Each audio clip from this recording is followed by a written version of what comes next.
You're going to select your 1 to 11. This is your team made up from the best 11 players that you played with. What's your formation? Formation, I'm going to go with a 3-5-2. Like it. So it gives it that flexibility, that versatility in this day and age, yeah. Okay, who's in sticks? In sticks, I'm going to go with Peter Shilton, who for me was the best goalkeeper in the world. You know, there was only really that I played with Hammond Van Breukelen, Pagliuca that really put any challenge at all, but I think Schultz was out there on his own. What made him so good? I think his preparation, his angles were so good. It wasn't the greatest penalty saver because he couldn't gamble, because his angles were so good. Okay. He was a goalkeeper. The penalties weren't as great because he just got gambled 50-50, but in the other two, it's probably...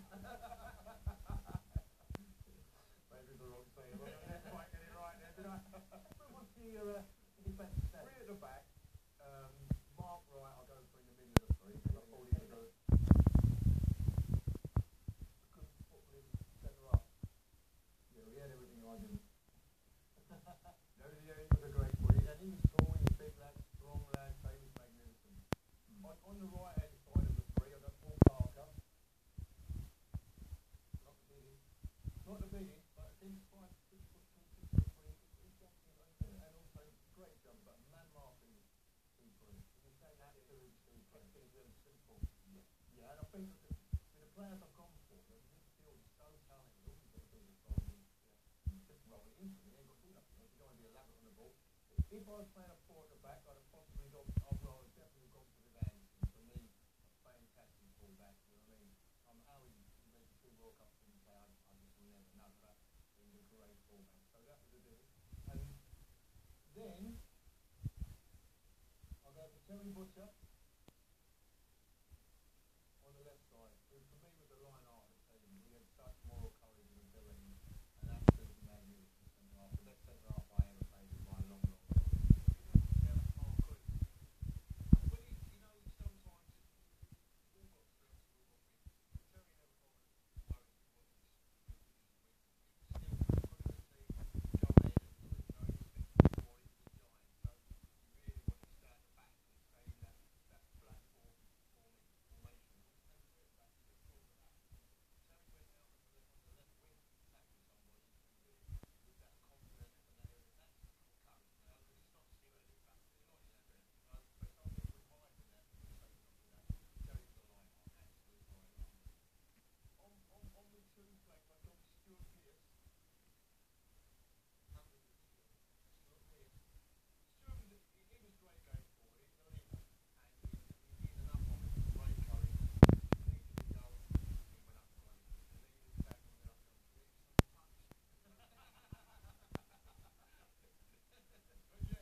You know, he was a great passer, great dribbler, great thinker, and he could run. He was quick, you know. He had that easy, lopey style, but he could quick. I remember racing him, and there's fractions between me and Chris. And the longer the distance went, if he went 100 metres, he'd beat me over 100 metres.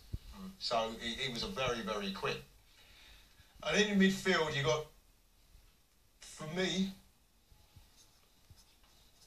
Gazza, the most talented player in the world at the time for 3 or 4 years. He was absolutely sensational. He had everything. He had everything. And in 2-3 years, he achieved everything. He didn't go on to really probably achieve longer, but I think the pressure of being the best player in the world, he started to sort of play a little bit for himself and to show everyone how good he was. Because if Gazza, the team won, and Gazza didn't do anything spectacular, he tended to attract a little bit of stick. Well, Gazza weren't very good today, so he kind of went on the park to show how good he was, which then detracts from him a little bit as a player, I thought.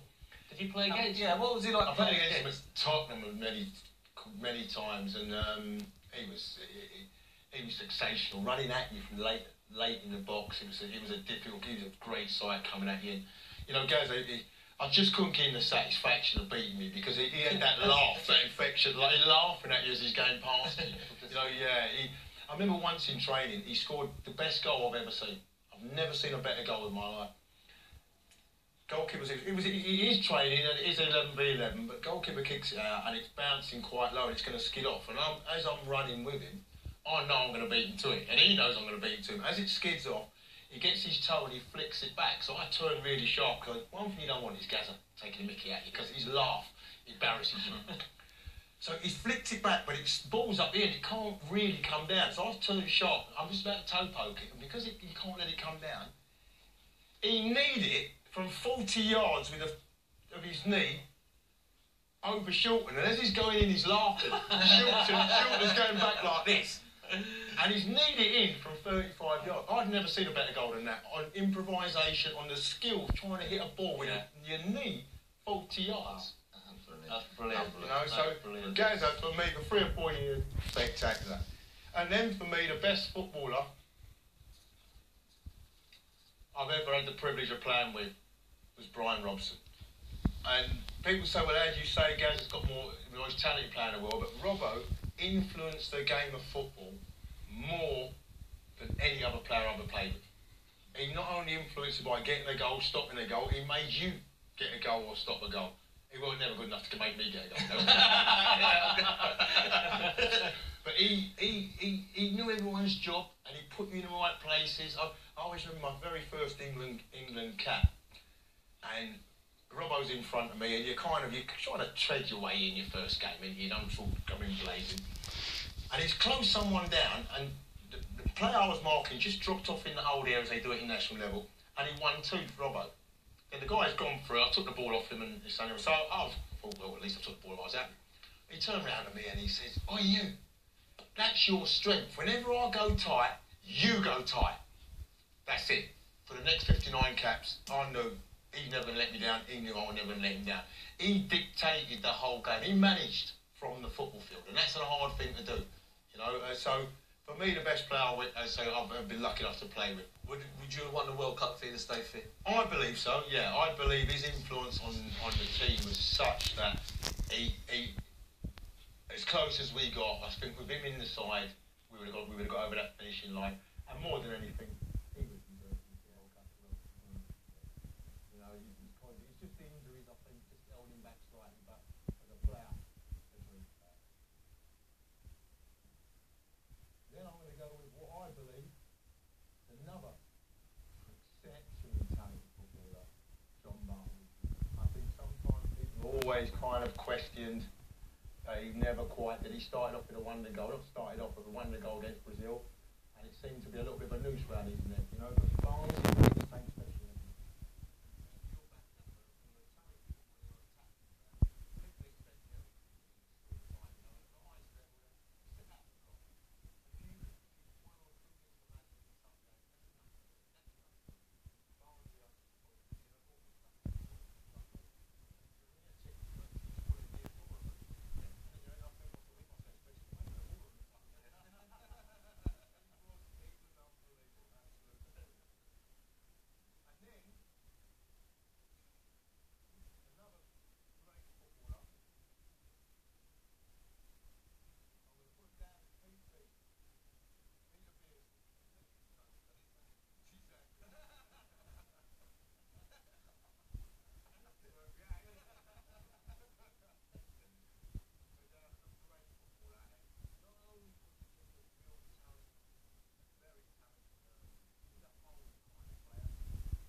Wadler to go wherever they want. Peter would fill in. He would run when Wadler come through the middle. He would run over the fill in the right slot, and you need that. So that gives the team all the flexibility you wanted. You know, these players, the Gazzers, Wadler, and Barnes, they don't really need to be held in a position because they're too easy to mark. Yeah, they're too easy to mark, and that's what the three at the back gives you, that flexibility. Yeah. So yeah, Pete B for me, brilliant. He chipped in with some great goals, but he created goals. You know, he created so many goals from that position. You know, so for me, coach works on the development of Newcastle. Yeah, yeah, and if they listen to Pete Bee, the only thing is, as I say about coaching a little bit, I'm not sure you can teach anyone what he has. No. This is all natural. He learned that as a kid in the field playing. You know what I mean? I'm not sure you can teach it. He can judge it, but I'm not sure he can teach it. You know. And 1 minute for the centre forward. There's a centre forward really. When I met him, he was a world superstar. Links, and I put it down as links. Then we were known as Gary Lineker, and come into the World Cup as a leading goal scorer in the last one. His goal supreme, you know, he's in the box. There's absolutely no, there's no equal at the time. You know, I remember in the World Cup against Cameroon, he was in the tunnel, you know, Cameroon team Gary Lineker's playing against the big centre half. He had fives, like one of his fives and like two against his legs. And you know, as a centre forward, you always put your hand on the defender. And he says, "Don't touch me." In cases like that, and you know, it's hard as a centre forward not to touch someone. So he goes along and he grabs Gary's hand and I said, "Don't touch me." And then this is where moral courage comes in, you know, because in all fairness, he scared me looking at it. And I'm a centre half. Gaz went and stuck him too. After that, you know, so he didn't touch him, but Geezer touched him back in the penalty box. So he didn't, so he was goal supreme. His whole game was about goals, but he produced every time he went out. So what a fantastic football. And if everyone notices, really, that's the 1990 World Cup team. And I can put people like John Robertson, who for me is a magnificent footballer, Viv Anderson, various others, but one for one, these are all world-class players.